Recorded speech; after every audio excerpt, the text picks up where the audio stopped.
আজকের ভিডিওটা সবার জন্য গুরুত্বপূর্ণ, যারা হয়তো কৃষক মানুষ। আসামবাসীদেরকে একটা সুখবর দিতে আমি আজকের ভিডিওটা করলাম। তো যারা আপনারা ফার্মার রয়েছেন, ফার্মার রেজিস্ট্রেশনে যাদের নাম আছে, তারা কিন্তু 2000 করে পিএম কিষাণের টাকা অতি শীঘ্রই 13 নম্বর কিস্তিটা পাচ্ছেন, 23 নম্বর কিস্তিটা আপনারা অতি শীঘ্রই পাবেন। তো এটা অলরেডি মানে ঘোষণা হয়েছে যে আপনারা আমাদের এই আগামী 20 তারিখের ভিতরে এই কিস্তিটা পাওয়া যাবে। জুন মাসের 20 তারিখের ভিতরে আপনারা এই পিএম কিষাণের টাকাটা পেয়ে যাবেন। তো তাহলে আপনারা এই পিএম কিষাণের টাকাটা পেতে অবশ্যই আপনাদের কিছু করণীয় আছে। যারা হয়তো এই মানে পিএম কিষাণের হিতাধিকারী যারা আছেন, তারা কিন্তু আপনাদের কেওয়াইসিটা থাকতে হবে। কেওয়াইসি যদি কমপ্লিট না থাকে তাহলে কিন্তু টাকা পাবেন না। তো সেই হিসাবে আপনারা অবশ্যই কেওয়াইসিটা করে নেবেন। এটা কিন্তু আপনার ম্যান্ডেটরি একটা কেওয়াইসিটা।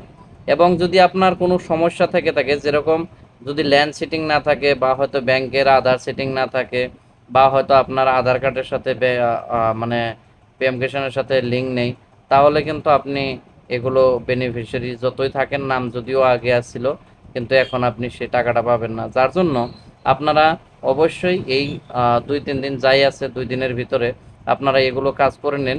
যদিও এই কিস্তি না পান, তবে নেক্সট কিস্তিতে আপনারা টাকা পেয়ে যাবেন। তো সেই ক্ষেত্রে এটাও আপনি জমা হয়ে থাকবে, আপনার পয়সাটা জমা থাকবে। নেক্সট কিস্তিতে হয়তো দুইটা একসঙ্গে, এবং মানে একটা একটা করেও আপনার ঢুকতে পারে। তো সেই হিসাবে আপনাদের একটা সুখবর দিলাম। আশা করি যতগুলো আসামের ভিতরে নয়, শুধু আমাদের ইন্ডিয়ার সব জায়গাতেই মানে কম আর বেশি ফার্মার রয়েছে, সেই ফার্মারদের একটা সুখবর। 6000 টাকা করে বছরই, মানে 2000 করে কিস্তি, একটা বছরে 3টা করে কিস্তি পাওয়া যায়। আর এই কিস্তিগুলো হয়তো যারা পান, তাদের জন্য এটা অবশ্যই করতে হবে কেওয়াইসিটা। আর এই কেওয়াইসিটা করার জন্য আপনাদেরকে আমি এই সুখবরটা দিলাম। হয়তো আগামী 2 দিনের ভিতরে আপনারা টাকা পেয়ে যাবেন। তো এটা নিয়ে চিন্তা করার কোনো কারণ নেই। অবশ্যই আপনারা নামটা চেক করে দেখবেন, সব কিছু ঠিক থাকলে অবশ্যই 20 তারিখে আপনারা টাকাটা পেয়ে যাবেন। এটাই আজকের ভিডিওটা। পরবর্তীতে অন্য ভিডিওর সাথে আবার দেখা হচ্ছে। খোদা হাফেজ। সবাই ভালো থাকবেন, সুস্থ থাকবেন। জয় হিন্দ।